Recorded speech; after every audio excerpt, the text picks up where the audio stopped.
हाँ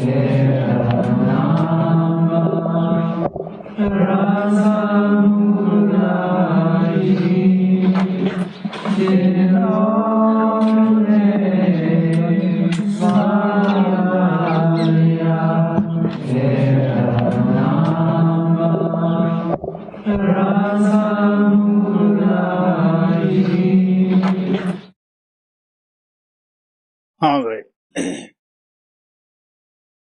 गुरु अमरदेव जी महाराज का थोड़े अगे शब्द रखा जाता है, बड़ा गौर नाल सुनने वाला है। आपने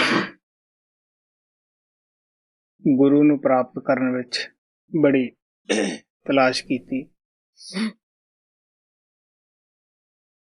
महाराज कृपाल कहंदे हुंदे सी, जिथे चाह उत्थे राह निकली आउंदा है। ਉਹ ਇਹ ਵੀ ਕਹਿੰਦੇ ਹੁੰਦੇ ਸੀ, ਭੁੱਖੇ ਨੂੰ ਪਿਆਸੀ, ਭੁੱਖੇ ਨੂੰ ਰੋਟੀ, ਪਿਆਸੇ ਨੂੰ ਪਾਣੀ ਕੁਦਰਤ ਜ਼ਰੂਰ ਦਿੰਦੀ ਹੈ। ਆਖਰ ਆਪ ਨੂੰ ਗੁਰੂ ਅੰਗਦ ਦੇਵ ਜੀ ਮਿਲ ਗਏ, ਨਾਮਦਾਨ ਪ੍ਰਾਪਤ ਕੀਤਾ। ਆਪ ਦੇ ਜੋ ਸਹੀ ਤਜਰਬੇ ਵਿੱਚ ਆਏ, ਸੱਚਖੰਡ ਪਹੁੰਚ ਕੇ ਉਹਨੇ ਆਪ ਆਪਣੀ ਲੇਖਨੀ ਅੰਦਰ ਗੁਰੂ ਗ੍ਰੰਥ ਸਾਹਿਬ ਦੇ ਵਿੱਚ ਦਰਜ ਕੀਤਾ ਹੈ। ਸੰਤਾਂ ਮਹਾਤਮਾ ਦੀ ਇਹ ਬਾਣੀਆਂ ਬੜੀਆਂ ਕਦਰ ਵਾਲੀਆਂ ਹੁੰਦੀਆਂ ਹਨ। ਪਤਾ ਨਹੀਂ ਕਿਹੜੇ ਲਫ਼ਜ਼ ਨੇ ਮਹਾਤਮਾ ਦੇ ਨੇ ਸਾਡੀ ਜ਼ਿੰਦਗੀ ਨੂੰ ਪਲਟ ਕੇ ਰੱਖ ਦੇਣਾ ਹੁੰਦਾ ਹੈ। ਗੌਰ ਨਾਲ ਸਮਝਣ ਵਾਲੀ ਹੈ। ਜਿਸ ਨੇ ਮਿਸ਼ਰੀ ਖਾਧੀ ਹੁੰਦੀ ਹੈ ਉਹੀ ਮਿਸ਼ਰੀ ਦਾ ਜਾਇਕਾ ਦੱਸ ਸਕਦਾ ਹੈ। ਜਿਹੜਾ ਸਿਰਫ ਮਿਸ਼ਰੀ ਦੇ ਮੁਤਲਕ ਗੱਲਾਂ ਹੀ ਕਰਦਾ ਹੈ ਉਹ ਕੀ ਸਾਨੂੰ ਜਾਇਕਾ ਦੱਸ ਸਕਦਾ ਹੈ। ਅਗਰ ਦੱਸਦਾ ਹੈ ਤਾਂ ਖੁਦ ਵੀ ਗੁੰਮਰਾਹ ਹੈ, ਦੂਸਰਿਆਂ ਨੂੰ ਵੀ ਕਰਦਾ ਹੈ। ਅਸੀਂ ਸਾਰੇ ਸਮਾਜਿਕ ਲੋਕ ਇਹ ਦਾਅਵਾ ਕਰਦੇ ਹਾਂ ਕਿ ਅਸੀਂ ਗੁਰੂ ਮਤ ਦੇ ਉੱਤੇ ਚੱਲਦੇ ਹਾਂ, ਅਸੀਂ ਨਾਮ ਦੀ ਕਮਾਈ ਕਰਦੇ ਹਾਂ। ਲੇਕਿਨ ਇਹ ਇੱਕ ਸੱਚਾਈ ਹੈ, ਗੁਰੂ ਮਿਲੇ ਤੋਂ ਪਤਾ ਲੱਗਦਾ ਹੈ, ਨਾਮ ਮਿਲੇ ਤੋਂ ਪਤਾ ਲੱਗਦਾ ਹੈ ਕਿ ਕੀ ਅਸੀਂ ਪਹਿਲਾਂ ਗੁਰੂ ਮਤ ਤੇ ਚੱਲਦੇ ਸਾਂ ਜਾਂ ਹੁਣ ਚੱਲਦੇ ਹਾਂ। ਸਾਡੀ ਆਤਮਾ ਉਸ ਅਜਰ ਅਮਰ ਸ਼ਾਂਤੀ ਦੇ ਮਹਾਸਾਗਰ ਦੀ ਬੂੰਦ ਹੈ, ਜਿਸ ਨੂੰ ਕਿ ਸਾਡੇ ਮਨ ਬੁੱਧੀ ਸਮਝ ਨਹੀਂ ਸਕਦੇ ਗੇ। ਇਹ ਸੁੱਖਾਂ ਦੇ ਸੋਮੇ ਨੂੰ ਛੱਡ ਕੇ ਪਹਿਲਾਂ ਮਨ ਦੇ ਮੰਡਲ ਵਿੱਚ ਆਤਮਾ ਉਤਰ ਗਿਆ। ਮਨ ਦੇ ਮਗਰ ਲੱਗ ਕੇ ਜੋ ਕੁਛ ਇਹਨੇ ਕਰਮ ਕੀਤੇ ਉਹ ਇਹਦੇ ਵਾਸਤੇ ਜੰਜੀਰਾਂ ਬਣ ਗਈਆਂ। ਮਨ ਨੇ ਆਤਮਾ ਨੂੰ ਇੰਦਰੀਆਂ ਦੇ ਭੋਗਾਂ ਵਿੱਚ ਫਸਾ ਦਿੱਤਾ। ਜਿਵੇਂ ਜਿਵੇਂ ਇਹ ਇੰਦਰੀਆਂ ਦੇ ਭੋਗਾਂ ਵਿੱਚ ਫਸਦੀ ਗਈ, ਇਹਦੀ ਰੋਸ਼ਨੀ ਗੁੰਮ ਹੁੰਦੀ ਗਈ, ਪਾਪਾਂ ਦੇ ਭਾਰਿਆਂ ਹੇਠ ਦਬ ਗਈ, ਇੱਥੋਂ ਤੱਕ ਕਿ ਆਪਣੇ ਅਸਲੇ ਨੂੰ ਭੁੱਲ ਗਈ ਕਿ ਮੈਂ ਉਸ ਸ਼ਾਂਤੀ ਦੇ ਸਮੁੰਦਰ ਦੀ ਇੱਕ ਬੂੰਦ ਹਾਂ। ਆਪਣਾ ਪ੍ਰਕਾਸ਼ ਖੋ ਬੈਠੀ ਔਰ ਇਹ ਵੀ ਭੁੱਲ ਗਈ ਕਿ ਮੈਂ ਅਜਰ ਹਾਂ, ਅਮਰ ਹੈ। ਆਤਮਾ ਨੀਚੇ ਹੋਰ ਵੀ ਆ ਕੇ ਕਾਰਨ ਮੰਡਲ ਵਿੱਚ ਆਈਆਂ, ਕਾਰਨ ਸਰੀਰ ਧਾਰਨ ਕੀਤਾ, ਰੋਸ਼ਨੀ ਹੋਰ ਮੱਧਮ ਪੈ ਗਈ। ਫਿਰ ਸੂਖਸ਼ਮ ਦੇਸ਼ ਵਿੱਚ ਉਤਰੀਆਂ, ਉੱਥੇ ਮਹਾਮਾਇਆ ਦਾ ਸਾਥ ਲੈ ਕੇ ਰੋਸ਼ਨੀ ਹੋਰ ਵੀ ਉਦੋਂ ਮੱਧਮ ਪੈ ਗਈ। ਅਸੂਲ ਦੇਸ਼ ਵਿੱਚ ਆ ਕੇ ਉਤਰੀਆਂ, ਇੱਥੇ ਮਨ ਇੰਦਰੀਆਂ ਦੀ ਗੁਲਾਮ ਬਣ ਗਈ, ਇਹਦੀ ਰੋਸ਼ਨੀ ਬਿਲਕੁਲ ਹੀ ਖਤਮ ਹੋ ਗਈ। ਇੱਥੇ ਹਰ ਕੰਮ ਅਸੀਂ ਅਗਿਆਨ ਵਸ ਕਰਦੇ ਹਾਂ। ਇਸ ਤਰ੍ਹਾਂ ਕਰਦੇ ਹਾਂ ਜਿਸ ਤਰ੍ਹਾਂ ਅੰਨਾ ਆਦਮੀ ਨੂੰ ਦਿਸਦਾ ਕੁਛ ਨਹੀਂ, ਟੋ ਟੋ ਕੇ ਚੱਲਦਾ ਹੈ। ਸਾਨੂੰ ਇਹ ਨਹੀਂ ਪਤਾ ਅਸੀਂ ਮਾੜਾ ਕਰਦੇ ਹਾਂ ਜਾਂ ਚੰਗਾ ਕਰਦੇ ਹਾਂ। ਮਹਾਰਾਜ ਸਾਵਣ ਦੱਸਦੇ ਹੁੰਦੇ ਸੀ ਕਿ ਆਤਮਾ ਦੀ ਹਾਲਤ ਇੱਥੋਂ ਤੱਕ ਹੋ ਚੁੱਕੀ ਹੈ ਕਿ ਇਹ ਅੱਛੇ ਰਾਜਵੰਸ਼ ਦੀ ਪੁੱਤਰੀ ਸੀ ਪਰਮਾਤਮਾ ਦੀ। ਇਹਨੇ ਮਨ ਭੰਗੀ ਦਾ ਸਾਥ ਲੈ ਕੇ ਆਪਣੇ ਆਪ ਨੂੰ ਗੰਦਾ ਕਰ ਲਿਆ। ਮਨ ਇਸ ਤੇ ਖੁਦ ਵੀ ਸਬਰ ਨਹੀਂ ਕਰਦਾ, ਉਹ ਅੱਗੇ ਇੰਦਰੀਆਂ ਮਗਰ ਦੌੜਿਆ ਫਿਰਦਾ ਹੈ ਔਰ ਇਸ ਤੋਂ ਵਿਸ਼ੇ ਬਕਾਰਾਂ ਦਾ ਬੋਝਾ ਹੋਰ ਚੁਕਾਉਂਦਾ ਹੈ। ਇਹ ਆਪਣੇ ਆਪ ਨੂੰ ਹੋਰ ਵੀ ਜੰਜੀਰਾਂ ਵਿੱਚ ਜਕੜ ਲੈਂਦੀ ਹੈ, ਮੈਲ ਉੱਪਰ ਚੜਾ ਲੈਂਦੀ ਹੈ। ਆਤਮਾ ਰਾਜਵੰਸ਼ ਘਰਾਣੇ ਦੀ ਪੁੱਤਰੀ ਹੈ, ਅੱਛੇ ਰਾਜਕੁਮਾਰ ਨਾਲ ਸ਼ਾਦੀ ਕਰਾਉਣਾ ਸੀ, ਅੱਛੇ ਮਹੱਲਾਂ ਵਿੱਚ ਰਹਿਣਾ ਸੀ, ਲੇਕਿਨ ਮਨ ਭੰਗੀ ਨਾਲ ਦੋਸਤੀ ਪਾ ਕੇ ਹੁਣ ਕੀ ਹੈ, ਭੰਗੀ ਇਸ ਤੋਂ ਵਿਸ਼ੇ ਵਕਾਰਾਂ ਦਾ ਕੂੜਾ ਕ੍ਰਿਕਟ ਪਠਾਉਂਦਾ ਫਿਰਦਾ ਹੈ। ਜੋ ਵੀ ਅਸੀਂ ਮਨ ਇੰਦਰੀਆਂ ਦੇ ਵੱਸ ਹੋ ਕੇ ਕਰਮ ਕਰਦੇ ਹਾਂ, ਉਹ ਭੋਗਣ ਵਾਸਤੇ ਇਸ ਸੰਸਾਰ ਵਿੱਚ ਸਾਨੂੰ ਫੇਰ ਜਨਮ ਲੈਣਾ ਪੈਂਦਾ ਹੈ। ਤੁਸੀਂ ਕਿਸੇ ਨੂੰ ਪੁੱਛ ਕੇ ਦੇਖ ਲਓ, ਸਭ ਆਦਮੀ ਆਪੋ ਆਪਣੇ ਥਾਂ ਦੁੱਖਾਂ ਦੇ ਭਰੇ ਪੀਤੇ ਨਜ਼ਰ ਆਉਂਦੇ ਹੈ। ਐਵੇਂ ਇੱਕ ਦੂਜੇ ਦਾ ਪੜਦਾ ਹੀ ਹੁੰਦਾ ਹੈ। ਸਭ ਘੋੜੇ ਦੀ ਤਰ੍ਹਾਂ ਅੰਬੇ ਬੈਠੇ ਹੈ। ਜਿਸ ਇਨਸਾਨੀ ਜਾਮੇ ਨੂੰ ਮਹਾਤਮਾ ਨੇ ਉੱਚੇ ਤੇ ਉੱਚਾ ਸਭ ਜੂਨੀਆਂ ਦਾ ਸਰਦਾਰ ਕਰਕੇ ਬਿਆਨ ਕੀਤਾ ਹੈ, ਜਦ ਉਹ ਸੁਖੀ ਨਹੀਂ ਕਿ ਜਦ ਆਤਮਾ ਨੂੰ ਨਿਚਲੇ ਜਾਮਿਆਂ ਵਿੱਚ ਜਾਣਾ ਪੈਂਦਾ ਹੈ, ਉੱਥੇ ਕਿਸ ਤਰ੍ਹਾਂ ਸੁਖ ਪ੍ਰਾਪਤ ਕਰ ਸਕਦੀ ਹੈ। ਕਿਸ ਤਰ੍ਹਾਂ ਇਨਸਾਨਾਂ ਦੀਆਂ ਖੁਰਾਕਾਂ ਵਾਸਤੇ ਰੋਜ਼ ਲੱਖਾਂ ਕਰੋੜਾਂ ਜਾਨਵਰ ਜੀਵਾ ਕੀਤੇ ਜਾਂਦੇ ਹੈ, ਕਿਸ ਤਰ੍ਹਾਂ ਉਹਨਾਂ ਦੇ ਅੜਾਂਦਿਆਂ ਦੀਆਂ ਕਰਲਾਂਦਿਆਂ ਦੀਆਂ ਜਾਨਾਂ ਕੱਢੀਆਂ ਜਾਂਦੀਆਂ ਹੈ, ਕਿਸ ਤਰ੍ਹਾਂ ਉਹ ਕਸ਼ਟ ਸਹਾਰਦੇ ਹੈ। ਹੋ ਸਕਦਾ ਹੈ ਕਿਸੇ ਵਕਤ ਉਹ ਬੜੇ ਅੱਛੇ ਛੇੜ ਸ਼ਾਹੂਕਾਰ ਹੋਣ, ਅੱਛੇ ਇਨਸਾਨ ਹੋਣ, ਲੇਕਿਨ ਭੈੜੇ ਖੋਟੇ ਕਰਮਾਂ ਦੀ ਉਹ ਵੀ ਕਿਸ ਤਰ੍ਹਾਂ ਸਜ਼ਾ ਸਹਿਣੀ ਪੈਂਦੀ ਹੈ। ਕਿਸ ਤਰ੍ਹਾਂ ਸ਼ਿਕਾਰ ਖੇਡਦੇ ਜਾਨਵਰਾਂ ਨੂੰ ਫੱਟੜ ਕਰ ਦਿੰਦੇ ਹੈ, ਕਿਸ ਤਰ੍ਹਾਂ ਦੁਖੀ ਹੋਏ ਕਰਲਾ ਰਹੇ ਹੁੰਦੇ ਹੈ, ਤੜਫ ਰਹੇ ਹੁੰਦੇ ਹੈ। ਮੱਛੀ ਨੂੰ ਕੁੰਡੀ ਨਾਲ ਬਾਹਰ ਖਿੱਚ ਲੈਂਦੇ ਹੈ, ਉਹਨੂੰ ਜਾਨ ਬੜੀ ਪਿਆਰੀ ਹੁੰਦੀ ਹੈ, ਕਿਸ ਤਰ੍ਹਾਂ ਉਹ ਤੜਫਦੀ ਹੈ ਜਾਨ ਬਚਾਉਣ ਵਾਸਤੇ। ਕਿਸ ਤਰ੍ਹਾਂ ਫੱਟੜ ਜਾਨਵਰਾਂ ਦੇ ਉੱਪਰ ਅਸੀਂ ਬੋਝਾ ਲਾਦਦੇ ਹਾਂ, ਉਹਨੂੰ ਟਾਂਗਿਆਂ ਦੇ ਅੱਗੇ ਗੱਡੀਆਂ ਅੱਗੇ ਜੋੜਦੇ ਹਾਂ ਔਰ ਉਹਨਾਂ ਨੂੰ ਉੱਚੀਆਂ ਨੀਵਾਂ ਢਲਵਾਣਾਂ ਦੇ ਵਿੱਚ ਤੁਰਨਾ ਪੈਂਦਾ ਹੈ, ਟੁੱਟੀਆਂ ਸੜਕਾਂ ਤੇ ਤੁਰਨਾ ਪੈਂਦਾ ਹੈ, ਬੋਝਾ ਖਿੱਚਿਆ ਨਹੀਂ ਜਾਂਦਾਗਾ, ਦਾੜ ਚਾਬੁਕ ਪੈਂਦੇ ਹੈ। ਪਿਆਰਿਓ, ਠੰਡੇ ਦਿਲ ਨਾਲ ਸੋਚ ਲਓ, ਕਿਹੜੀ ਉਹ ਅਦਾਲਤ ਹੈ ਜਿਹਦੇ ਵਿੱਚ ਜਾ ਕੇ ਉਹ ਫਰਿਆਦ ਕਰਨ। ਬੁਰੇ ਕਰਮਾਂ ਦੀ ਸਜ਼ਾ ਭੁਗਤਣ ਵਾਸਤੇ ਹੋਰ ਵੀ ਸਾਨੂੰ ਨਿਚਲੇ ਜਾਮਿਆਂ ਵਿੱਚ ਜਾਣਾ ਪੈਂਦਾ ਹੈ। ਇਹ ਕਿਉਂ ਅਸੀਂ ਕਸ਼ਟ ਸਹਿਨੇ ਹਾਂ? ਪਿਆਰਿਓ, ਇਨਸਾਨੀ ਜਾਮੇ ਦੀ ਅਸੀਂ ਕਦਰ ਨਾ ਕੀਤੀ। ਜੋ ਪ੍ਰਭੂ ਨੇ ਸਾਨੂੰ ਮੌਕਾ ਦਿੱਤਾ ਸੀ, ਉਹਨੂੰ ਫਜ਼ੂਲ ਇੰਦਰੀਆਂ ਦੇ ਭੋਗਾਂ ਵਿੱਚ, ਲਾਪਰਵਾਹੀ ਦੇ ਵਿੱਚ ਖੋ ਜਾਂਦੇ ਹਾਂ। ਕਬੀਰ ਸਾਹਿਬ ਕਹਿੰਦੇ ਆ, ਜਾਨ ਸਭ ਨੂੰ ਪਿਆਰੀ ਹੈ, ਦਰਦ ਸਾਰਿਆਂ ਨੂੰ ਹੈ, ਲੇਕਿਨ ਅਸੀਂ ਜੀਵ ਦੇ ਸਵਾਦ ਪਿੱਛੇ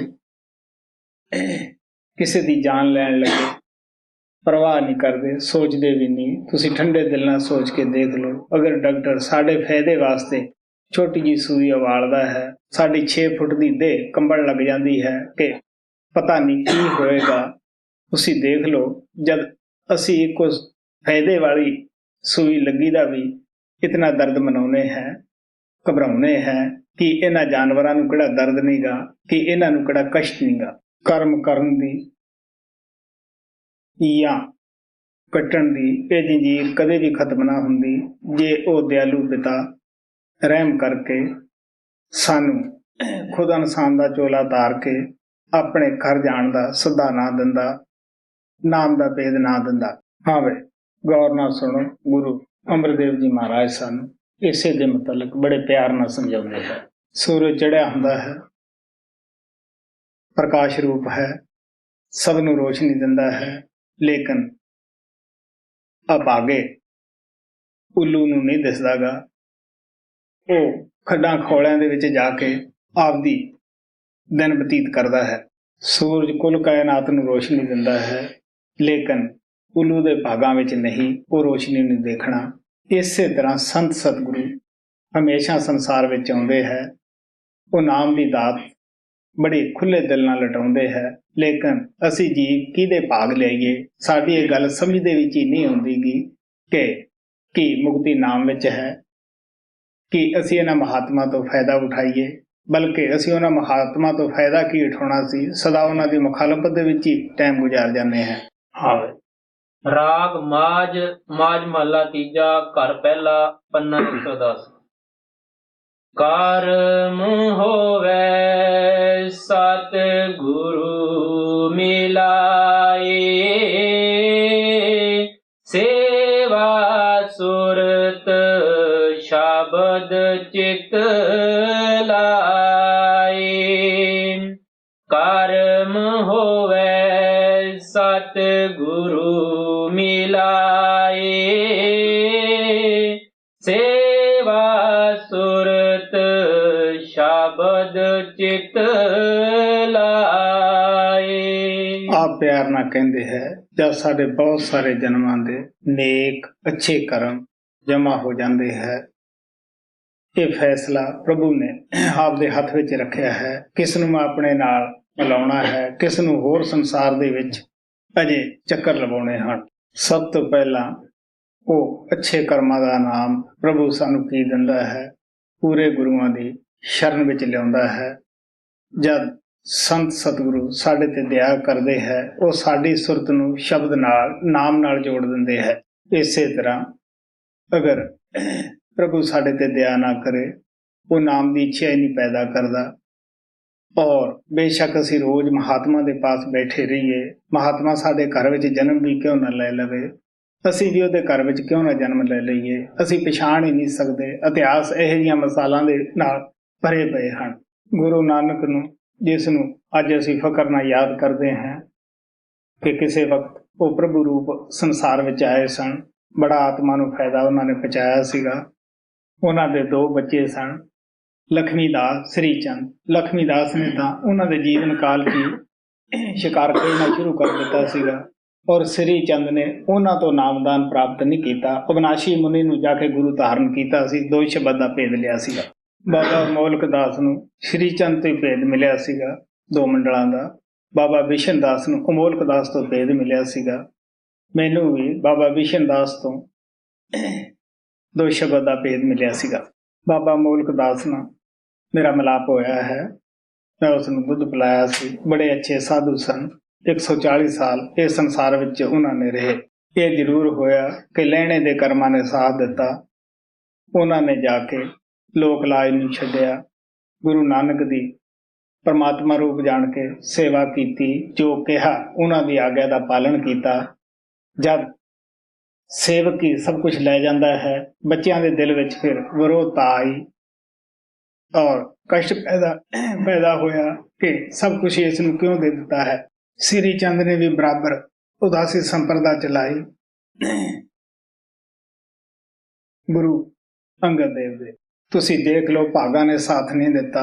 ਗੁਰੂ ਨਾਨਕ ਦੇ ਮਾਤਾ ਪਿਤਾ ਸਦਾ ਹੀ ਗੁਰੂ ਨਾਨਕ ਨੂੰ ਸਮਝਾਉਂਦੇ ਰਹੇ ਕਿ ਕਿਵੇਂ ਨਾ ਕਿਵੇਂ ਇਹ ਸਮਝ ਆਵੇ। ਅਗਰ ਉਹਨਾਂ ਨੂੰ ਇਹ ਪਤਾ ਹੁੰਦਾ ਕਿ ਇਹ ਭਗਵਾਨ ਹੈ, ਇਹਨੂੰ ਅਸੀਂ ਕੀ ਸਮਝਾ ਸਕਾਂਗੇ, ਉਹ ਫਾਇਦਾ ਉਠਾਉਂਦੇ ਆਪਣੇ ਜੀਵਨ ਕਾਲ ਅੰਦਰ ਹੀ। ਗੁਰੂ ਨਾਨਕ ਦੇਵ ਜੀ ਮਹਾਰਾਜ ਆਪਣੀ ਬਾਣੀ 'ਚ ਲਿਖਦੇ ਆ, ਭਾਗਹੀਣ ਗੁਰੂ ਨਾ ਮਿਲੈ, ਨਿਕਟ ਬੈਠਿਆ ਨਿਤ ਪਾਸ। ਇਸੇ ਤਰ੍ਹਾਂ ਮਹਾਰਾਜ ਸਾਵਣ ਸਿੰਘ ਦਾ, ਉਹਨਾਂ ਦੇ ਨੌਕਰੀ ਦੇ ਦੌਰਾਨ ਇੱਕ ਅੜਦਲੀ ਦਾ ਕੰਮ ਕਰਦਾ ਹੁੰਦਾ ਸੀਗਾ। ਉਹਨਾਂ ਦਾ ਖਿਆਲ ਸੀ ਕਿ ਬਾਬਾ ਜੀ ਤੋਂ ਨਾਮ ਲੈ ਲਵੇ, ਲੇਕਿਨ ਉਹਦੀ ਇਸ ਪਾਸੇ ਇੱਛਾ ਹੀ ਨਹੀਂ ਸੀ। ਬਾਬਾ ਜੀ ਅੱਗੇ ਬੇਨਤੀ ਕੀਤੀ ਕਿ ਤੁਸੀਂ ਇਸ ਤੇ ਦਇਆ ਮਿਹਰ ਕਰੋ। ਉਹ ਕਹਿਣ ਲੱਗੇ, ਬੇਸ਼ੱਕ ਕਿਤਨੇ ਵੀ ਜਾਮੇ ਕਿਉਂ ਨਾ ਤਾਰੇ, ਬੜੇ ਕਰੜੇ ਕਰਮ ਹੈ, ਇਹਦੇ ਅੰਦਰ ਇੱਛਾ ਹੀ ਨਾਮਦਾਨ ਦੀ ਪੈਦਾ ਨਹੀਂ ਹੋਏਗੀ।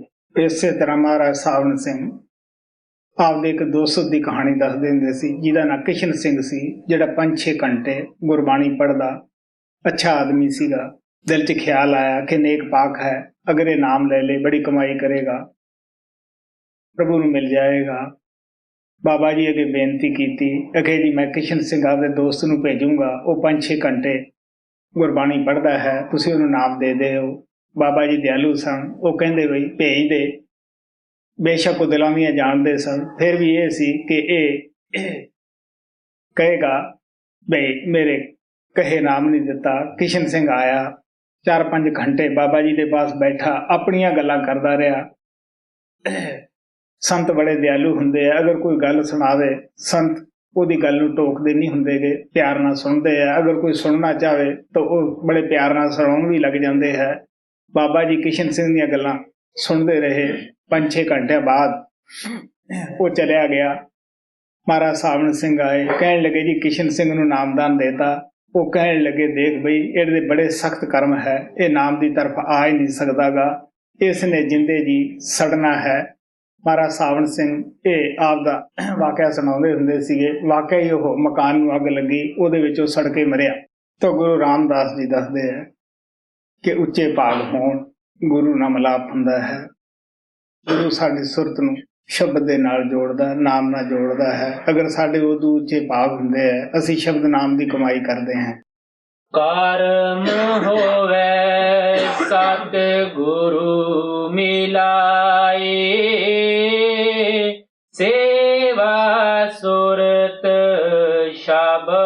चित लाए। मैं मार सदा सुख पाया, माया मोह चुकावणिया। हो वारी जियो वारी, सतगुर के बलिहारणिया।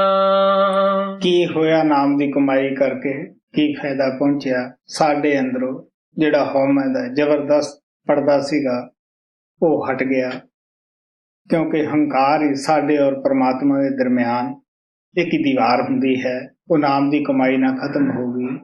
ਕਹਿਣ ਲੱਗੇ ਹੁਣ ਮੈਨੂੰ ਪਤਾ ਲੱਗਿਆ ਕਿ ਨਾਮ ਕੀ ਵਸਤੂ ਹੈ। ਮੇਰਾ ਘਰ ਸੱਚਖੰਡ ਕਿੰਨਾ ਸ਼ਾਂਤੀ ਦਾ ਦੇਸ਼ ਹੈ, ਸ਼ਾਂਤੀ ਆ ਗਈ ਹੈ। ਮੈਂ ਕੁਰਬਾਨ ਜਾਣਾ ਹੈ, ਬਲਿਹਾਰ ਜਾਣਾ ਹੈ ਗੁਰੂ ਅੰਗਦ ਦੇਵ ਜੀ ਨੇ, ਜਿਨੇ ਮੈਨੂੰ ਨਾਮ ਨਾਲ ਜੋੜਿਆ, ਨਾਮ ਦਾ ਭੇਦ ਦਿੱਤਾ। ਹੋ ਵਾਰੀ ਜਿਉ ਵਾਰੀ, ਸਤਿਗੁਰ ਕੇ ਬਲਿਹਾਰਣਿਆ। ਗੁਰਮਤੀ ਪਰਗਾਸ ਹੋਵਾ ਜੀ, ਅਨ ਦਿਨ ਹਰ ਗੁਣ ਗਾਵਣਿਆ। ਜਿਹੜੀ ਆਤਮਾ ਇੰਦਰੀਆਂ ਦੀ ਮੈਲ ਚੜਾ ਕੇ ਮੈਲ ਵਿੱਚ ਲਿਬੜ ਗਈ ਸੀ, ਆਪਦੇ ਘਰ ਨੂੰ ਭੁੱਲ ਗਈ ਸੀ, ਆਪਦੇ ਪ੍ਰਕਾਸ਼ ਨੂੰ ਭੁੱਲ ਗਈ ਸੀ। ਕਹਿਣ ਲੱਗੇ ਜਦੋਂ ਆਪਦੇ ਮਨ ਦੀ ਮੱਤ ਛੱਡੀ, ਗੁਰੂ ਦੀ ਮੱਤ ਤੇ ਚੱਲੇ, ਅੰਦਰ ਉਹੀ ਪ੍ਰਕਾਸ਼ ਹੋ ਗਿਆ ਔਰ ਉਹੀ ਜੋਤ ਪ੍ਰਗਟ ਹੋ ਗਈ। ਗੁਰਮਤੀ ਪਰਗਾਸ ਹੋਆ ਜੀ, ਅਨ ਦਿਨ ਹਰ ਗੁਣ ਗਾਵਣਿਆ। ਤਨ ਮਨ ਖੋਜੇ ਤਾਂ ਨਉ ਪਾਏ, ਤਾਵਤ ਰਾਖੈ ਠਾਕਰ ਆਏ। ਕਿਸ ਤਰ੍ਹਾਂ ਅਸੀਂ ਨਾਮ ਨੂੰ ਪ੍ਰਾਪਤ ਕਰ ਸਕਦੇ ਹਾਂ? ਪਹਿਲਾਂ ਤਨ ਦੀ ਖੋਜ ਕਰਨੀ ਹੈ, ਫਿਰ ਮਨ ਦੀ ਖੋਜ ਕਰਨੀ ਹੈ। ਕਿਸ ਤਰ੍ਹਾਂ ਖੋਜ ਕਰਨੀ ਹੈ? ਇਹ ਸਾਨੂੰ ਸੰਤ ਸਤਿਗੁਰਾਂ ਤੋਂ ਯੁਕਤੀ ਮਿਲਦੀ ਹੈ ਕਿ ਕਿਸ ਤਰ੍ਹਾਂ ਤਨ ਨੂੰ ਨੇਕ ਪਾਕ ਵਿਸ਼ੇ ਵਿਕਾਰਾਂ ਤੋਂ ਰੱਖਣਾ ਹੈ, ਕਿਸ ਤਰ੍ਹਾਂ ਮਨ ਨੂੰ ਬੁਰੇ ਖਿਆਲਾਂ ਤੋਂ ਮੋੜ ਕੇ ਸੰਤਾਂ ਦੇ ਦਿੱਤੇ ਹੋਏ ਸਿਮਰਨ ਦੇ ਨਾਲ ਲਾ ਕੇ ਪਵਿੱਤਰ ਕਰਨਾ ਹੈ। ਤਨ ਮਨ ਖੋਜੇ ਤਾਂ ਨਉ ਪਾਏ, ਤਾਵਤ ਰਾਖੈ ਠਾਕਰ ਆਏ। ਗੁਰ ਕੀ ਬਾਣੀ ਅਨ ਦਿਨ ਗਾਵੇ, ਸਹਿਜੇ ਭਗਤ ਕਰਾਵਣਿਆ। ਇਸ ਕਾਇਆ ਅੰਦਰ ਵਾਸਤ ਅਸੰਖਾ,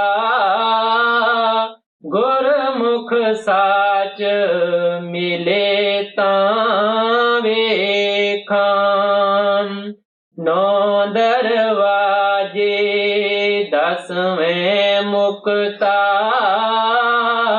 ਅਨਹਦ ਸ਼ਬਦ ਬਜਾਵਣਿਆ।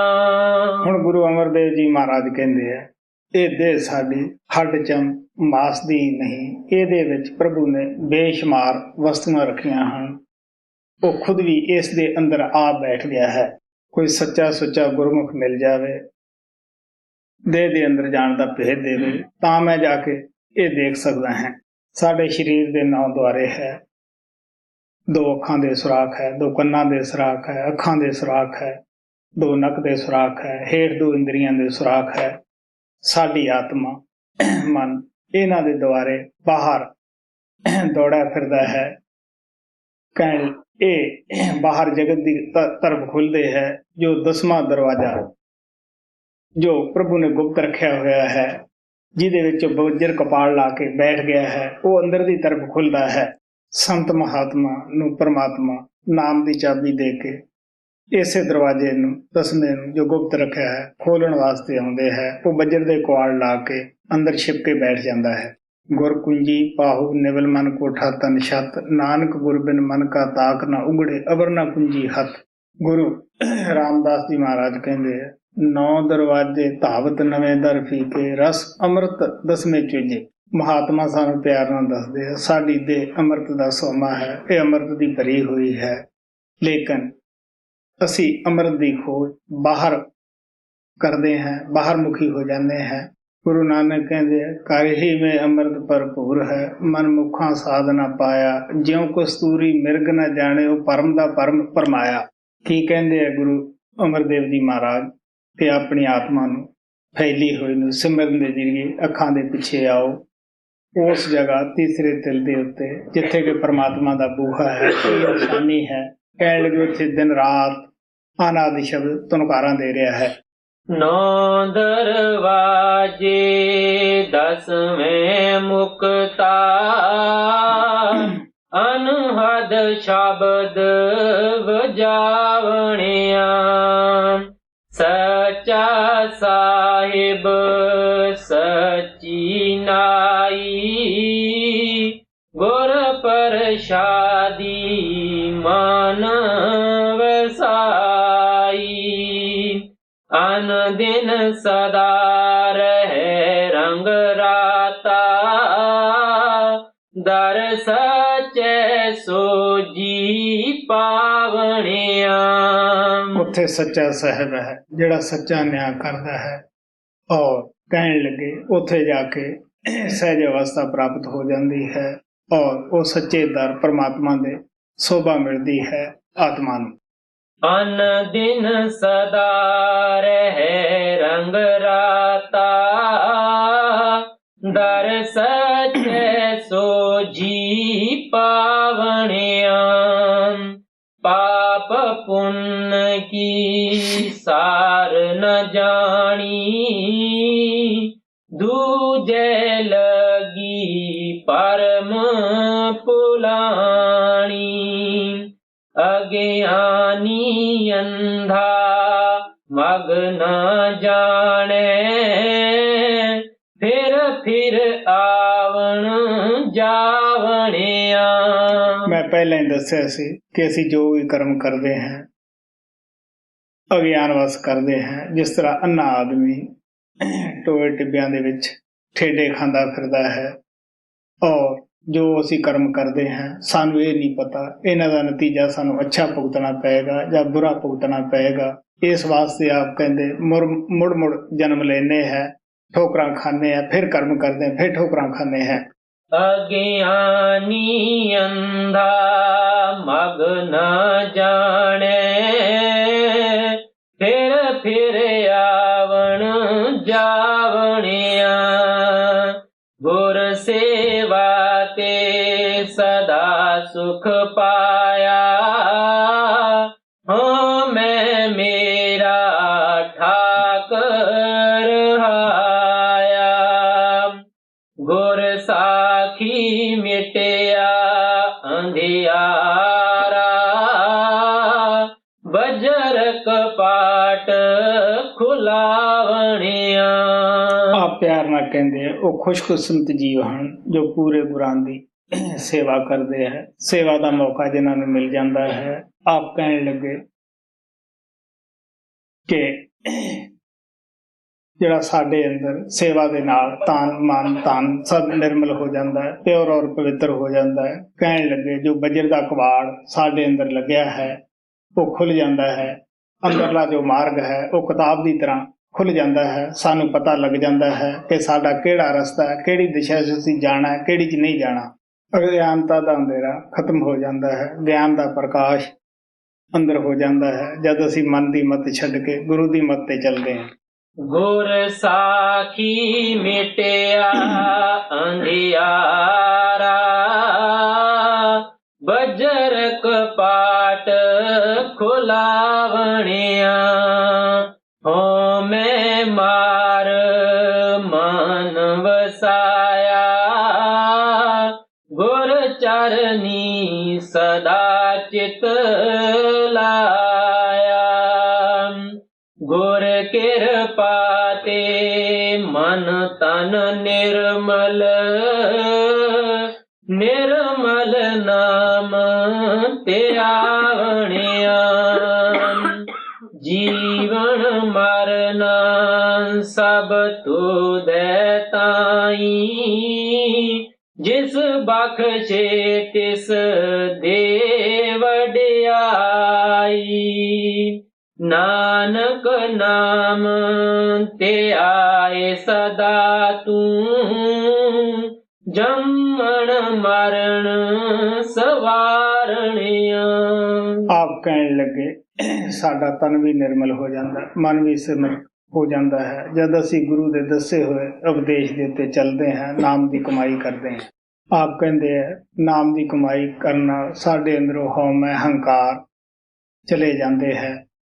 ਔਰ ਗੁਰੂ ਨਾਨਕ ਸਾਨੂੰ ਇੱਕੋ ਹਦਾਇਤ ਕਰਦੇ ਆਖਰ ਤੇ ਆ ਕੇ ਤੁਸੀਂ ਨਾਮ ਦੀ ਕਮਾਈ ਕਰੋ, ਹੋਰ ਕਿਸੇ ਕਾਰਗਰ ਸਾਧਨ ਨਾਲ ਤੁਸੀਂ ਕਾਰਗਰ ਨਹੀਂ ਹੋ ਸਕਦੇ, ਜੰਮਣ ਮਰਨ ਦੇ ਦੁੱਖਾਂ ਤੋਂ ਬਚ ਨਹੀਂ ਸਕਦੇਗੇ। ਅਗਰ ਜੰਮਣ ਮਰਨ ਦੇ ਦੁੱਖਾਂ ਤੋਂ ਬਚਣਾ ਹੈ, ਸ਼ਾਂਤੀ ਦੇ ਦੇਸ਼ ਪਹੁੰਚਣਾ ਹੈ, ਤੁਸੀਂ ਨਾਮ ਦੀ ਕਮਾਈ ਕਰੋ, ਸ਼ਬਦ ਦੀ ਕਮਾਈ ਕਰੋ। ਗੁਰੂ ਨਾਨਕ ਕਹਿੰਦੇ ਸ਼ਬਦ ਵਿਸਾਰਨ ਤਿੰਨਾ ਠੌਰ ਨਾ ਠਾਉ, ਉਹ ਪਰਮੇ ਭੂਲੇ ਜੋ ਸੁਝੇ ਅੰਦਰ ਕਾਉ। स्वामी जी महाराज कहते हैं वे क्यों आए इस जगत में जिन मिली न पूंजी शब्द की, वड भागी वो जीव है जो करे कमाई शब्द की।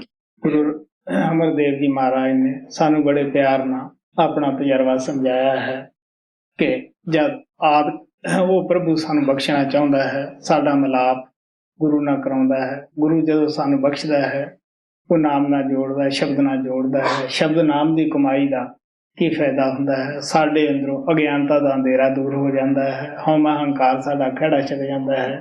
असीं आपदे तन मन नूं प्रभु की भगती विच लग के पवित्र कर लेंदे हैं। वो प्रभु सच्चे न्याय वाला है, वो आपदे घर विच जो ओदी भगती करदा है उहनूं जरूर जगा दिंदा है।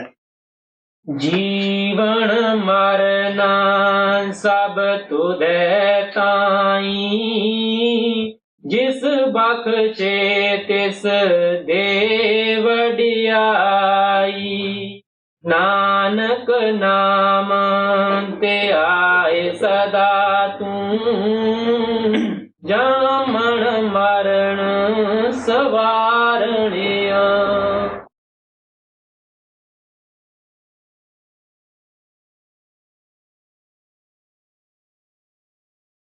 मेरे कुछ मित्रों की ये इच्छा है। मेरे कुछ मित्र बहुत शांत और अभ्यासी जिंदगी व्यतीत करना चाहते हैं, इसलिए उन्होंने अपना जो दुनियादारी का काम था वो छोड़ करके अब अपने वो घर पे रहते हैं, बहुत शांत जिंदगी बिताते हैं और ज्यादातर समय अभ्यास के अंदर लगाते हैं और गुरु के साथ जो अंतरी रिश्ता है उसके अंदर आगे कामयाब होने की कोशिश करते हैं।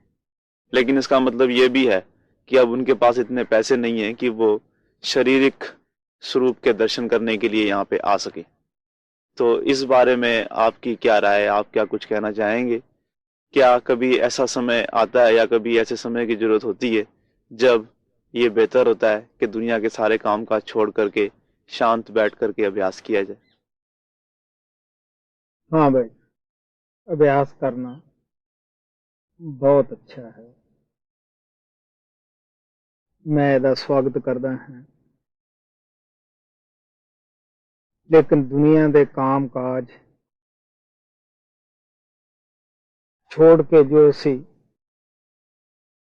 प्लैनिंग बनाने हैं, कदे कदे ऐसे आदमियों नूं आम तौर के उत्ते मन धोखा दे दिंदा है, फिर वो अभ्यास भी नहीं बहिंदे गए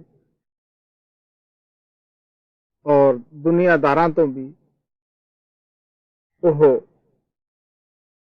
अलग हो जाते हैं, दुनिया नूं फसण का मौका दे दिंदे। देखो जी, इन्हें 5-4 साल अभ्यास किया, दुनिया छड्डी, अज फिर दुनिया वर्गे काम करता है।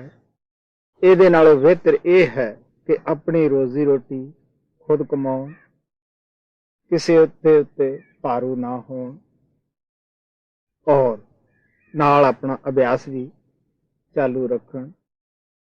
मेरा यह जाती तजर्बा है, मैं बहुत सारे आदमियों नूं देखा है जिहड़े कई साल ऐसा जीवन बतीत करते हैं ਜਦ ਮਨ ਧੋਖਾ ਦਿੰਦਾ ਹੈ, ਪਹਾੜ ਤੋਂ ਜ਼ਮੀਨ ਤੇ ਚੱਕ ਕੇ ਮਾਰਦਾ ਹੈ।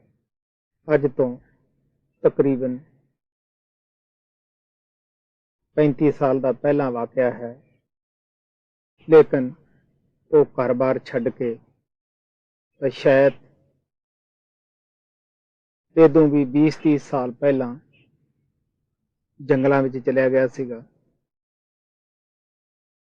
ਕਾਫੀ ਅਰਸਾ ਤਕਰੀਬਨ 20-25 ਸਾਲ ਉਸਨੇ ਬਾਹਰ ਬਿਤਾਏ। ਆਖਰ ਮਨ ਨੇ ਕਿਹਾ ਦੁਨੀਆਦਾਰੀ ਵੀ ਕਰਨੀ ਚਾਹੀਦੀ ਹੈ। ਘਰ ਆਇਆ।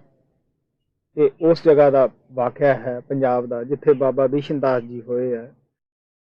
तो बाबा बिशन दास उस नूं कहण लग्या कि देख एकमदास ਉਹਦਾ ਨਾਂ ਸੀਗਾ। एकमदास तैथों हुण दुनियादारी भी नहीं होनी, तू बुढ़ा हो गया है। 70 साल की उसकी आयु हो चुकी सी। वो कहण लग्या नहीं मैं ये करना ही है।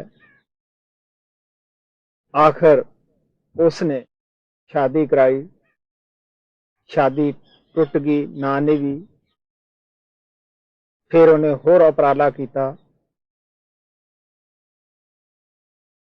वो औरत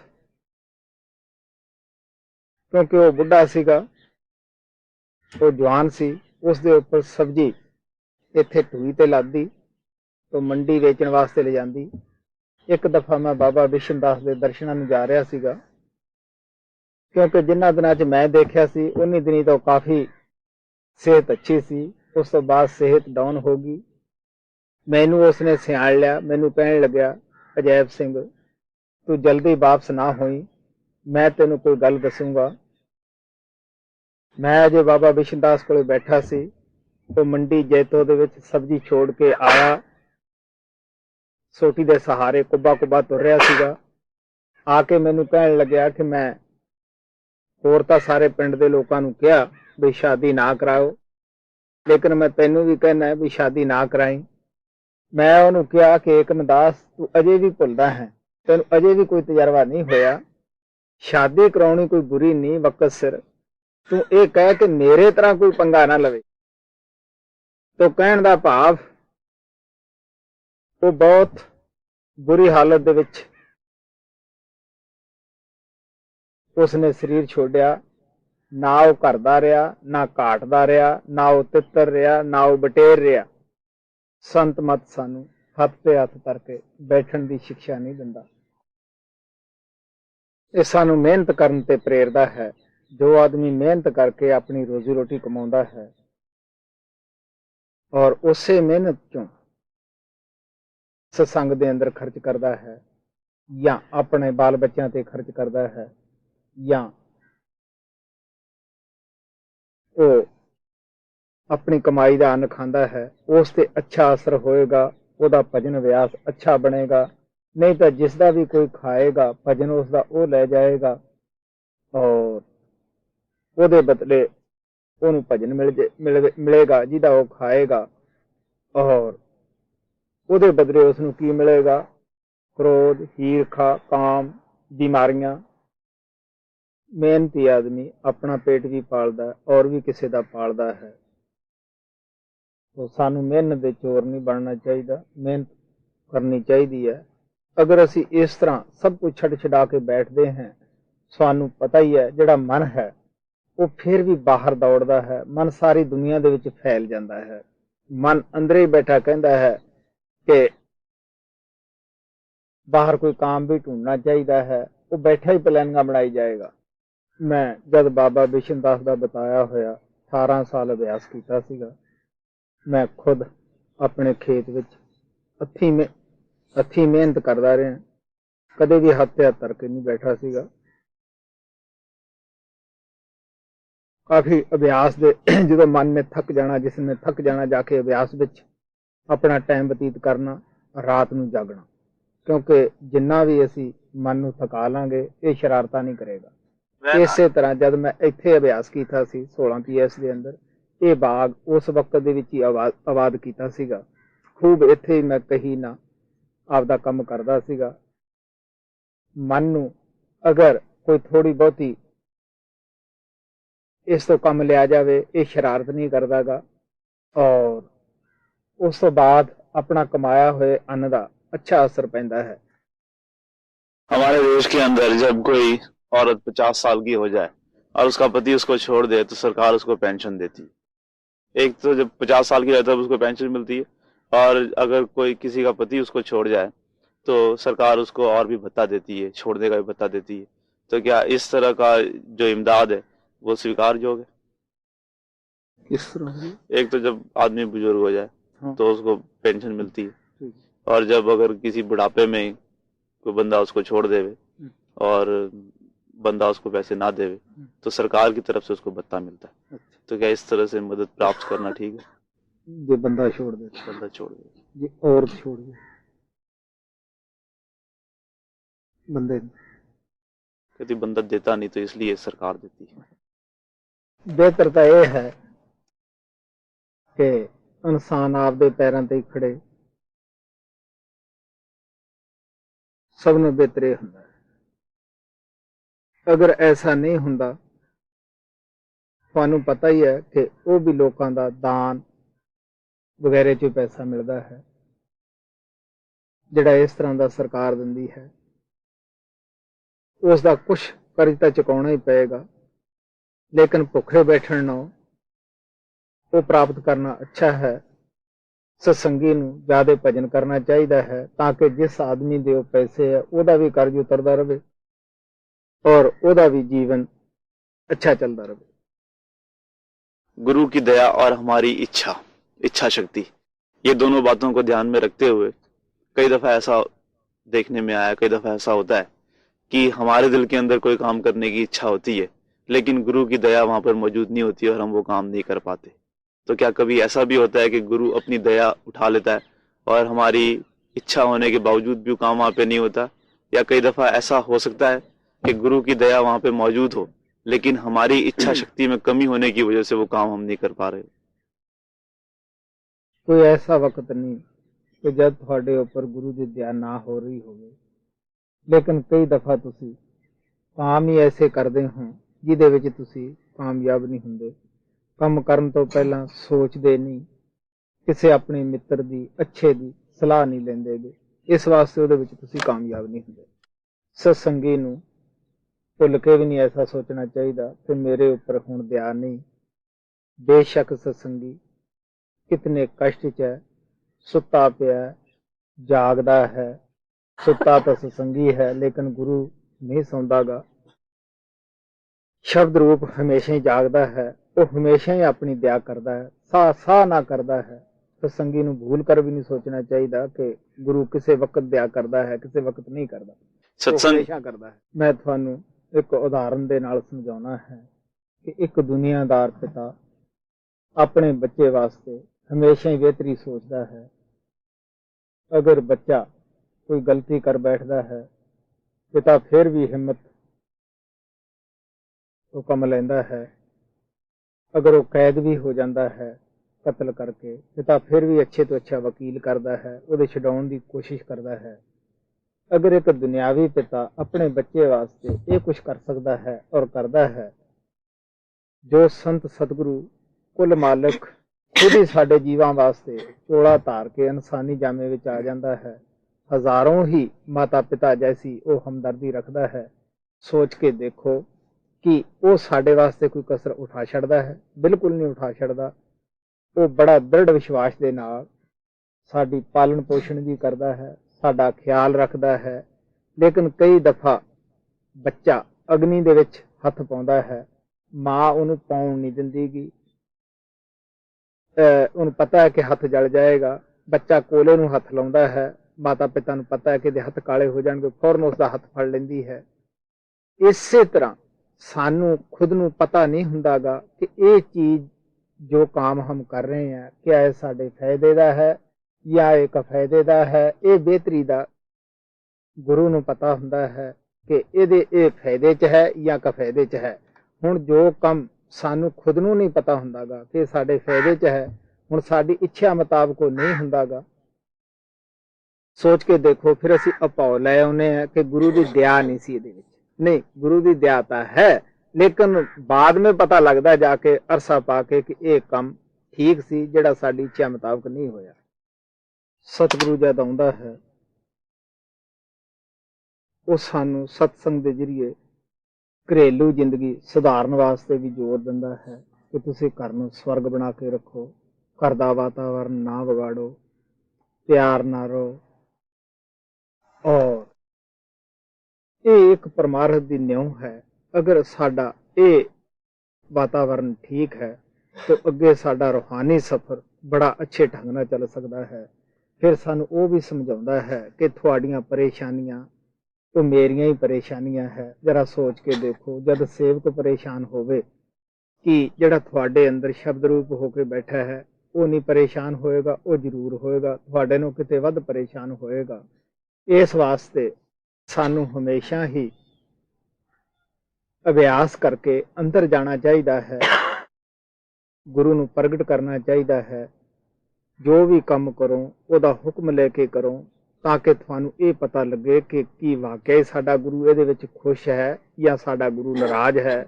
सोच के देखो, जब सेवक संत मत तो लांभे जाता है, संत मत दे जो सिद्धांत है उन्होंने छड्ड के उल्ट काम करता है, उहदे विच गुरु की कदे भी इच्छा नहीं हुंदी। गुरु तां उदों तुहानू बड़ा धीरज तो गुरु उदों काम लैंदा है और बड़ा ही सबर तो काम लैंदा है। गुरु वो कहंदा ये भुल्लड़ पुत्र की कर रहा है, वो फिर भी समझाउण की कोशिश करता है। कबीर साहब कहते हैं, दास दुखी तो मैं दुखी। गुरु गोबिंद सिंह जी महाराज कहते हैं, सुखी वसे मोरा परवारा, सेवक सिख सवा करतारा। जरा सोच के देख लो, जब असी संत मत सिद्धांतां तो दूर जाने हैं, ਇਹਦਾ ਮਤਲਬ ਅਸੀਂ ਆਪਣੇ ਗੁਰੂਦੇਵ ਨੂੰ ਪਰੇਸ਼ਾਨੀਆਂ ਖੜੀਆਂ ਕਰ ਰਹੇ ਹਾਂ। ਸਾਨੂੰ ਹਮੇਸ਼ਾ ਹੀ ਸੰਤ ਮਤ ਦੇ ਸਿਧਾਂਤ ਅੰਦਰ ਚੱਲਣਾ ਚਾਹੀਦਾ ਹੈ। ਕਦੇ ਵੀ ਸੇਵਕ ਨੂੰ ਇਹ ਨਹੀਂ ਸੋਚਣਾ ਚਾਹੀਦਾ ਕਿ ਗੁਰੂ ਦੀ ਦਇਆ ਨਹੀਂ, वो सा सा ना ऐसे। गुरु नानक कहते ऐसे गुर को बल बल जाइए, आप मुक्त मोह तारे। सा सा ना, सा ऊपर जाता तद भी दया है, थल्ले आउंदा तद भी दया है। सदगुरु के ऊपर जोर, कोई भी जोर ना होने, एक तो सदगुरु के ऊपर कोई जोर नहीं है, दूसरी बात यह है कि हम लोग गुरु की दया के आश्रय हैं, गुरु की दया के ऊपर। और आपसे बेनती करते हुए प्यार की, क्या आप हमारे दिल खोल करके कृपाल की जो खूबसूरती है वो बयान कर सकते हो? सब तो पहला तो यह है कि मैं मनदा हां कि गुरु ते साडा जोर नहीं, लेकिन जब मैं भजन परम पिता कृपाल दे अगे बोलिया सी, उन्हें मैंने ये कहा सी, नहीं, जो भजन सिमरन करते हैं उन्हां दा गुरु ते जोर हुंदा है। जो प्यारे बच्चे है वो अपने पिता नूं प्यार दीआं संगलियां नाल बन लैंदे है। पिता ये नहीं पुछदा कि मैनूं क्यों बन्निया है, क्योंकि उन्होंने अपने प्यार विच वस कर लिया। प्यारे बच्चे वास्ते पिता कोई कसर नहीं उठा छड्डदा गा, वो बड़ी तो बड़ी कुर्बानी करनों भी झिझकदा नहीं। गुरु दिलां दियां जाणदा है, वो थोड़े अंदर बैठा है। एक दफा मेरे दिल अंदर इच्छा उठी सी, मैं कुछ औलियां दा उचार पाया सीगा और फुलका भी तैयार किया। अचार बड़ा स्वादिष्ट सीगा। दिल च ख्याल आया कि गुरु नानक दी भैन फुलका तैयार करदी सीगी। उन्हें कहा सी, ये तां वीर दे फुलका खाण वाला है। गुरु नानक ने काफ़ी दूर तो चल के आके उसकी इच्छा भैन की पूरी की कि मेरी इच्छा भी पूरी हो सकती है। ये एक सच्चाई है। परम पिता कृपाल उसी वक्त आया। कार दे उपर एक प्रेमी पहला भेजा, राम लाल, के जा बई तू पहला दस दे के मैं आ रहा। उन्होंने आके खाना खादा, वो मेरा औला खादा, जिस औले का मैं कई दफा सत्संग दे विच जिक्र करता हुन्ना है। परम पिता ने कहा, ये बई निमक है, हुण तैनूं कुछ जरूर देना पएगा। मैं ये कहना हुन्ना है कि परम पिता ने मेरी इच्छा बड़ी पूरी की, क्योंकि वह दिलां दियां जानदा है। जो स्वरूप ਪਰਮ ਪਿਤਾ ਕਿਰਪਾਲ ਦਾ ਹੈ ਉਹ ਬਿਆਨ ਵਿੱਚ ਨਹੀਂ ਆ ਸਕਦਾ। ਗੂੰਗਾ ਕਬੀਰ ਸਾਹਿਬ ਕਹਿੰਦੇ ਆ ਅਗਰ ਮਿਸ਼ਰੀ ਖਾ ਲੇਗਾ ਉਹਦਾ ਸਵਾਦ ਨਹੀਂ ਦੱਸ ਸਕਦਾਗਾ, ਵੱਧ ਤੋਂ ਵੱਧ ਉਹ ਕੱਚਾ ਹੀ ਵਜਾ ਸਕਦਾ ਹੈ। ਇਸੇ ਤਰ੍ਹਾਂ ਉਹ ਸਰੂਪ ਦੇਖਣ ਦੇ ਕਾਬਲ ਹੈ, ਉਹ ਬਿਆਨ ਕਰਨ ਦੇ ਕਾਬਲ ਨਹੀਂ। ਭਾਵੇਂ ਕਰੋੜਾਂ ਗ੍ਰੰਥ ਉਸ ਸਰੂਪ ਦੀ ਮਹਿਮਾ ਕਰ ਲੈਣ ਫਿਰ ਵੀ ਉਹ ਬਿਆਨ 'ਚ ਨਹੀਂ ਆ ਸਕਦਾਗਾ। ਵੱਧ ਤੋਂ ਵੱਧ ਮੈਂ ਤੁਹਾਨੂੰ ਇੰਨਾ ਹੀ ਦੱਸ ਸਕਦਾ ਹਾਂ ਕਿ ਇਹ ਦੁਨੀਆ ਬੜਾ ਸੰਘਣਾ ਵਿਸ਼ੇ ਵਿਕਾਰਾਂ ਦਾ ਜੰਗਲ ਹੈ। ਮਨ ਔਰ ਆਤਮਾ ਇਹਦੇ ਵਿੱਚ ਪੰਬਲ ਪੂਸੇ ਖਾਂਦੇ ਫਿਰਦੇ ਹੈ। ਜਦ ਕੋਈ ਪੂਰਾ ਗੁਰੂ ਇਹਨਾਂ ਨੂੰ ਮਿਲ ਜਾਂਦਾ ਹੈ, ਇਹ ਸਿਮਰਨ ਦੇ ਜ਼ਰੀਏ ਤੀਸਰੇ ਤਿਲ ਤੇ ਟਿਕਣਾ ਸ਼ੁਰੂ ਕਰ ਦਿੰਦੇ ਹੈ ਔਰ ਜਦ ਇਹ ਇਦੋਂ ਉੱਪਰ ਜਾਂਦੇ ਹੈ, ਗੁਰੂ ਸਰੂਪ ਤੱਕ ਪਹੁੰਚ ਜਾਂਦੇ ਹੈ, ਉਹ ਮਨ ਮੋਹਣਾ ਸਰੂਪ ਜੋ ਸ਼ਬਦ ਸਰੂਪ ਹੈ ਉਹਦੇ ਅੰਦਰ ਇਸ ਤਰ੍ਹਾਂ ਕਸ਼ਿਸ਼ ਹੁੰਦੀ ਹੈ ਕਿ ਜਿਸ ਤਰ੍ਹਾਂ ਮੈਗਨੇਟ ਦੇ ਵਿੱਚ ਹੁੰਦੀ ਹੈ। ਜਦ ਮੈਗਨੇਟ ਦੇ ਦਾਇਰੇ ਅੰਦਰ ਲੋਹਾ ਆ ਜਾਵੇ ਉਹ ਫੌਰਨ ਖਿੱਚ ਲੈਂਦਾ ਹੈ। ਇਸੇ ਤਰ੍ਹਾਂ ਜਦ ਸਾਡੀ ਆਤਮਾ ਉਸ ਸ਼ਬਦ ਦੇ ਦਾਇਰੇ ਅੰਦਰ ਆ ਜਾਂਦੀ ਹੈ, ਅੰਦਰ ਚਲੀ ਜਾਂਦੀ ਹੈ, ਉਹ ਸਰੂਪ ਫਿਰ ਸਾਡੀ ਆਤਮਾ ਨੂੰ ਆਪਣੇ ਨਾਲ ਖਿੱਚ ਲੈਂਦਾ ਹੈ। ਜਦ ਅਸੀਂ ਉੱਥੇ ਦੇਖਦੇ ਹਾਂ ਕਿ ਸਾਡੇ ਗੁਰੂ ਦੀ ਅੰਦਰਲੇ ਮੰਡਲਾਂ ਉੱਪਰ ਕੀ ਪੋਜੀਸ਼ਨ ਹੈ, ਕੀ ਹੈਸੀਅਤ ਹੈ, ਕਿਸ ਤਰ੍ਹਾਂ ਇਸ ਦੀ ਹਰ ਇੱਕ ਉੱਪਰਲੇ ਮੰਡਲਾਂ ਦੇ ਵਿੱਚ ਵਿਰੋਧੀ ਤਾਕਤਾਂ ਇੱਜ਼ਤ ਕਰਦੀਆਂ ਹੈ, ਫਿਰ ਅਸੀਂ ਗੁਰੂ ਨੂੰ ਛੱਡ ਨਹੀਂ ਸਕਦੇਗੇ, ਗੁਰੂ ਨੂੰ ਭੁਲਾ ਨਹੀਂ ਸਕਦੇਗੇ ਔਰ ਕਦੇ ਵੀ ਅਸੀਂ ਗੁਰੂ ਨੂੰ ਸੁਪਨੇ 'ਚ ਵੀ ਭੁਲਾ ਨਹੀਂ ਸਕਦੇ, ਨਾ ਸੁੱਤੇ ਨਾ ਜਾਗਦੇ।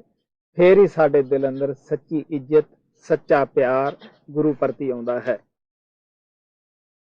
दूसरी बात ये है कि जो आप अभ्यास करने से पहले ये कहते हो कि जब हम अपने मन और आत्मा को तीसरे दिल से नीचे जाने की आज्ञा देते हैं तब हम बहुत सारी ताकत खो बैठते हैं। तो कौन सी ऐसी ताकत है जो हम खो बैठते हैं? क्या वो शारीरिक ताकत खो बैठते हैं? और ऐसा क्यों है? जब हम तीसरे दिल से नीचे आते हैं तो क्यों ताकत खो बैठते हैं? तीसरी बात यह है कि महाराज जी ये कहा करते थे कि जब हम ज्योत देखते हैं सिर्फ उसी समय हम तरक्की कर रहे होते हैं और ज्योत देखने से ही हमारी तरक्की होती है। तो मेरा सवाल ये है कि ऐसा क्यों है? ज्योत देखने से क्यों हमारी तरक्की होती है? इसमें कौन सी क्रिया है? हाँ भाई, हुजूर महाराज कृपाल ने काफी इस बात के उत्ते सत्संगां अंदर चानना पाया सुबह के टाइम का, क्योंकि एक तो असी दिन भर के जो कारोबार किए होंगे है उस नींद लैके बिल्कुल भुल चुके होंगे हैं। नींद आने के नाल शरीर हल्का फुल्का होया हुंदा है और उस तो बाद आत्मा ने शरीर के अंदर उसी वक्त प्रवेश किया हुंदा है। उस वेले अभ्यास करने वाले की आत्मा जल्दी ही शरीर नूं छड्डण दे विच कामयाब हो जाती है। उस तो बाद घर के अंदर या महल्ले के अंदर कोई शोर शराबा उस वेले नहीं हुंदा, सब लोग सोए पड़े हुंदे हैं। अभ्यासी नूं उस वक्त शांत वातावरण तो फायदा उठाना चाहिए। रही हुण जो आपने कहा है कौन सी शक्ति 9 द्वारियां दे विच जब मन आत्मा आ जाते अगवा रहे होंगे हैं, ਇਹਦੇ ਵਿੱਚ जरा तुसीं सोच के देख लो ਤੁਹਾਡਾ जो सफर है वो तो इत्थों शुरू ਹੁੰਦਾ है। जब तुसीं थल्ले आओगे ये तुसीं खुद ही सोच के देख लो, इत्थे ਤੁਹਾਡਾ मन ਤੁਹਾਨੂੰ दुनिया के ख्याल ही उठाएगा। जब ख्याल उठणगे वो इच्छा पैदा करनगे, जब इच्छा उठेगी फिर उसकी पूर्ति वास्ते कई ऐसे अजोग काम भी तुसीं करते रहने हो। उस तो बाद जोत, क्योंकि साडा मकसद ही संत मत दे अंदर जोत दे विच जाना है और ये जोत ही जीवन है। ये परम पिता परमात्मा की जोत है। ये विच जाना ही साडी जिंदगी है। ये जोत सचखंड तो साडे अंदर परमात्मा ने जगाई हुई है। हर मंजिल के अंदर यही जोत आ रही है। ਜਿਵੇਂ ਜਿਵੇਂ ਅਸੀਂ ਅਭਿਆਸ ਕਰਾਂਗੇ ਇਸ ਜੋਤ ਦੇ ਹੋਰ ਵੀ ਨਜ਼ਦੀਕ ਹੁੰਦੇ ਜਾਵਾਂਗੇ। ਆਖਰ ਕਿੱਥੇ ਪਹੁੰਚ ਜਾਵਾਂਗੇ, ਇਸ ਪ੍ਰਕਾਸ਼ ਦੇ ਵਿੱਚ ਅਸੀਂ ਆਪਦਾ ਰਸਤਾ ਨਹੀਂ ਭੁੱਲਾਂਗੇ। ਔਰ ਇਹ ਪ੍ਰਕਾਸ਼ ਵੀ ਸਾਨੂੰ, ਮੈਂ ਪਹਿਲੇ ਦਿਨ ਜਿਹੜਾ ਸਤਸੰਗ ਦਿੱਤਾ ਸੀਗਾ ਕਿ ਇਹ ਗੁਰੂ ਦਾ ਹੀ ਪ੍ਰਕਾਸ਼ ਹੈ, ਉਸ ਪਰਮਾਤਮਾ ਦਾ ਹੀ ਪ੍ਰਕਾਸ਼ ਹੈ, ਕਿਉਂਕਿ ਗੁਰੂ ਕੋਲ ਮਾਲਕ ਹੁੰਦਾ ਹੈ। ਇਸ ਵਾਸਤੇ ਅਸੀਂ ਜਦੋਂ ਜਾਵਾਂਗੇ ਸਾਰਾ ਰਸਤਾ ਦੇਖਦੇ ਜਾਵਾਂਗੇ। Could you speak loudly? Would you like to use this blanket? कहता कंबल इस्तेमाल करना चाहोगे आप? धन्यवाद, कोई लोड़ नहीं, मेरे काफी हमदर्दी के लिए धन्यवाद। कहते हैं सुबह के अभ्यास के बाद में जब हम आपके पीछे आते हैं और जब आप ऊपर सीढ़ियां चढ़ जाते हैं तब भी हम लोग वहां खड़े रहते हैं, क्या ये नाजायज?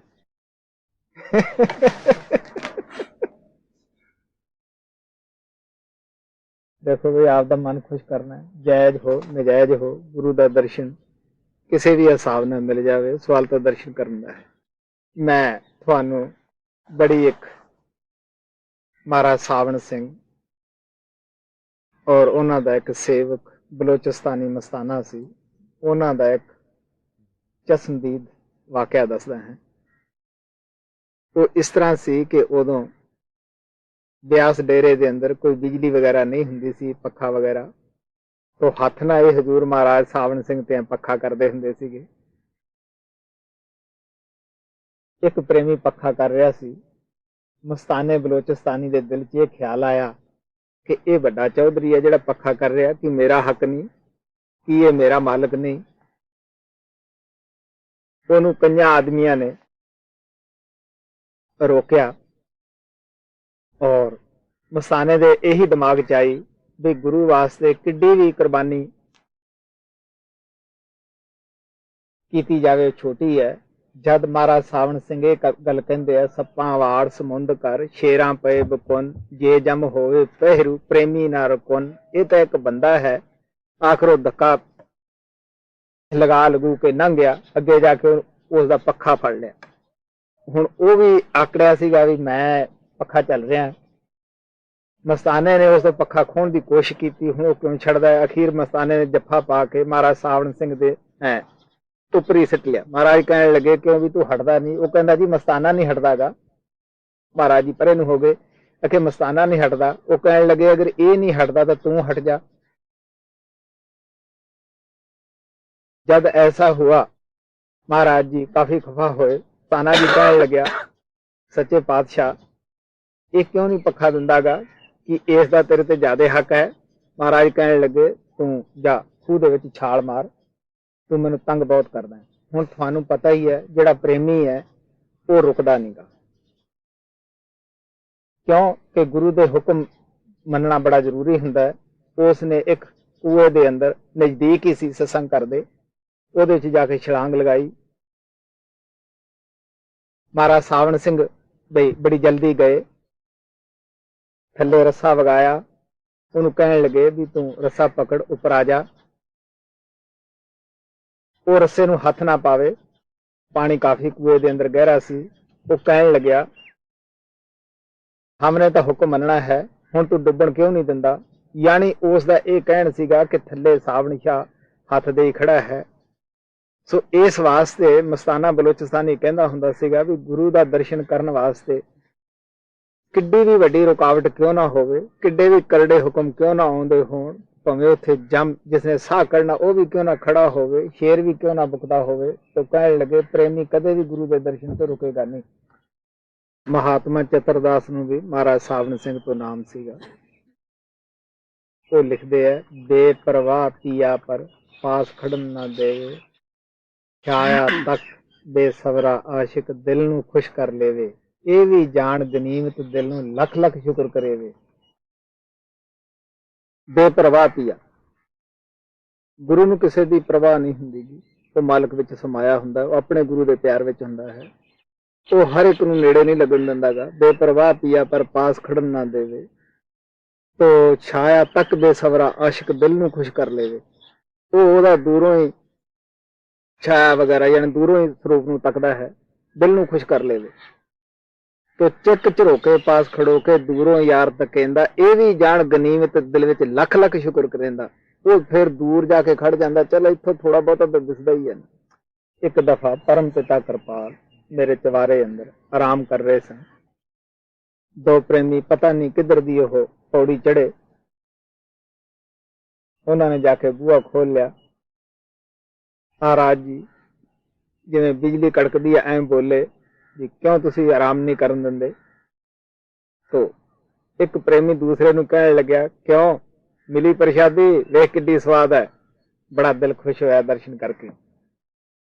ਤੋ ਕਹਿਣ ਦਾ ਭਾਵ ਪ੍ਰੇਮੀ ਹਮੇਸ਼ਾ ਖੁਸ਼ ਹੁੰਦਾ ਹੈ। ਪ੍ਰੇਮੀ ਨੂੰ ਤਾਂ ਦਰਸ਼ਨਾਂ ਤੱਕ ਮਤਲਬ ਹੁੰਦਾ ਹੈ, ਉਹ ਦਰਸ਼ਨਾਂ ਵਾਸਤੇ ਕਿਸੇ ਦੀ ਪਰਵਾਹ ਨਹੀਂ ਕਰਦਾ।